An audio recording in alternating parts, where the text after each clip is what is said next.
பழையதை விடு, புதியது வரட்டும். உங்களிடம் ஒரு கேள்வி கேட்கிறேன். மக்கள் ஏன் வாழ்க்கையை வெறுக்கிறார்கள்? இது வெறும் தத்துவ கேள்வி அல்ல.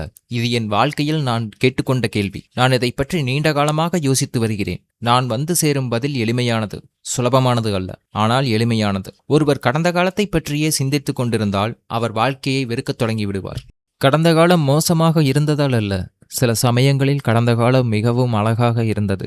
சில சமயங்களில் அதுதான் பிரச்சனையாகவும் இருக்கிறது. கடந்த காலம் நிகழ்காலத்தை விட சிறந்ததாக இருந்து நீங்கள் அதிலேயே தொடர்ந்து வாழ்ந்து கொண்டிருக்கும் போது நிகழ்காலம் தாங்க முடியாததாகி விடுகிறது. அது உண்மையில் தாங்க முடியாதது என்பதால் அல்ல, மாறாக அது ஒருபோதும் ஆக முடியாத ஒன்றுடன் நீங்கள் அதை ஒப்பிட்டு பார்ப்பதால் தான் அது அப்படி இருக்கிறது. ஒரு நினைவுக்கு கட்டணங்களோ ஏமாற்றங்களோ எதுவுமே கிடையாது. அதில் மிகச்சிறந்த தருணங்கள் மட்டுமே உள்ளன. கச்சிதமாக பாதுகாக்கப்பட்டு மாறாமல் அப்படியே இருக்கின்றன.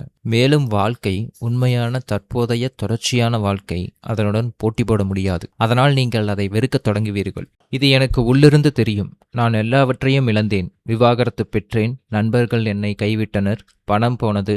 நான் பார்த்து பார்த்து உருவாக்கிய வாழ்க்கை என்னை விட்டு போனது. சற்று கற்பனை செய்து பாருங்கள். இந்த துயரங்கள் அனைத்தும் ஒரே நேரத்தில் நிகழ்ந்தால் எந்த ஒரு மனிதனாலும் அதை எப்படி தாங்கிக் கொள்ள முடியும்? ஆனாலும் ஒரு நாள் கூட என் வழியை மறக்க நான் மதுவை நாடவில்லை. போதைப் பொருட்களை நான் கண்ணால் கூட பார்க்கவில்லை. அத்தகைய துன்பத்துடன் வாழ்வதை நான் வெறுத்த போதிலும் அதற்கு பழகிக்கொள்ள தீர்மானித்தேன். அதன் விளைவாக நான் என் முதல் புத்தகத்தை வாங்கினேன். அந்த புத்தகத்தின் பெயர் அர்த்தமுள்ள இந்து மதம். நான் அந்த புத்தகத்தை ஏன் வாங்கினேன் என்று இன்று வரை என்னால் சரியாக சொல்ல முடியவில்லை. ஏதோ ஒன்று என்னை அந்த புத்தகத்தை நோக்கி இழுத்தது. மனித மூளை இயல்பாகவே புதுமையின் பால் ஈர்க்கப்படுகிறது. அது ஒரு புதிய விஷயத்தை எதிர்கொள்ளும் போது பழையதை இயல்பாகவே விட்டுவிடுகிறது. நான் அந்த புத்தகத்தை படித்தபோது என் துன்பம் என்னை விட்டு மேலும் மேலும் விலகிச் செல்வது போல் உணர்ந்தேன். அந்த புத்தகம் என்னை மற்றொரு புத்தகத்திற்கு அறிமுகப்படுத்தியது. அந்த புத்தகமும் இன்னொன்றுக்கு இட்டுச் சென்றது. இந்த அறிமுகங்கள் முடிவற்றவை. சலிப்பின் பரம எதிரி எதுவென்று உங்களுக்கு தெரியுமா? ஆர்வம். ஆர்வத்தின் முன் சலிப்புக்கு இடமில்லை. நான் புத்தகங்களோடு நிறுத்தி கொள்ளவில்லை. மென்பொருள் உருவாக்க முயற்சி செய்தேன். கோடிங் தெரியாமலேயே. ஓவியம் வரைய டிராயிங் பேட் வாங்கினேன். வரைய தெரியாமலேயே. மின் சுற்று அமைக்க முயற்சி செய்தேன்.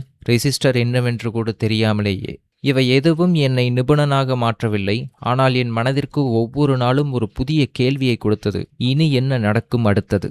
அந்த ஒரு கேள்வி என்னை அழித்து கொண்டிருந்த கேள்வியின் எதிர்மாறானது. அந்த புதிய விஷயங்கள் எனக்கு நிம்மதியாக தூங்கவும் பசியுடன் சாப்பிடவும் திறனை எனக்கு அது மட்டும் போதுமானதாக தோன்றியது. இறுதியில் அது எனக்கு ஒரு குறிப்பிட்ட அளவு ஞானத்தையும் வழங்கியது. யாராவது உங்களிடம் வந்து என் வாழ்க்கை எனக்கு பிடிக்கவில்லை என்று சொன்னால், அல்லது நீங்களே அப்படி உணர்ந்தால், புதிதாக ஒன்றை கற்றுக்கொள்ள முயற்சி செய்யுங்கள். ஒரு புத்தகம், ஒரு கலை, ஒரு கேள்வி.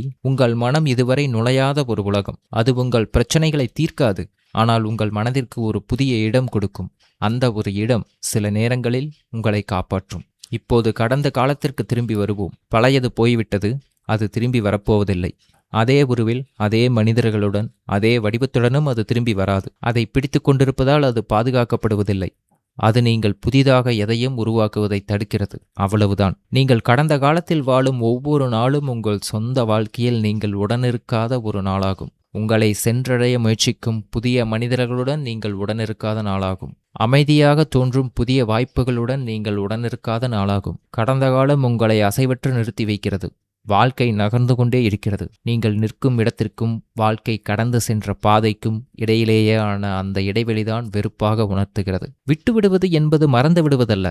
நீங்கள் நேசித்த மனிதர்களும் இடங்களும் உங்களின் வெவ்வேறு வடிவங்களும் உண்மையானவை. அவர்களுக்கு உரிய இடத்தை கொடுங்கள். உங்களுக்கு முன்னால் அல்ல, உங்களுக்கு பின்னால். கைகளில் பழையன நிறைந்திருக்க உங்களால் புதியன எதையும் பெற்றுக்கொள்ள முடியாது. புதியது பழையதைப் போல இருக்காது. இதைத்தான் ஏற்றுக்கொள்வது மிக கடினம். புதிய விஷயங்கள் இயல்பாக பழகுவதற்கு முன்பு அவை பழக்கமில்லாதவையாகவே தோன்றும். ஆனால் அறிமுகம் இல்லாதது கெட்டதல்ல.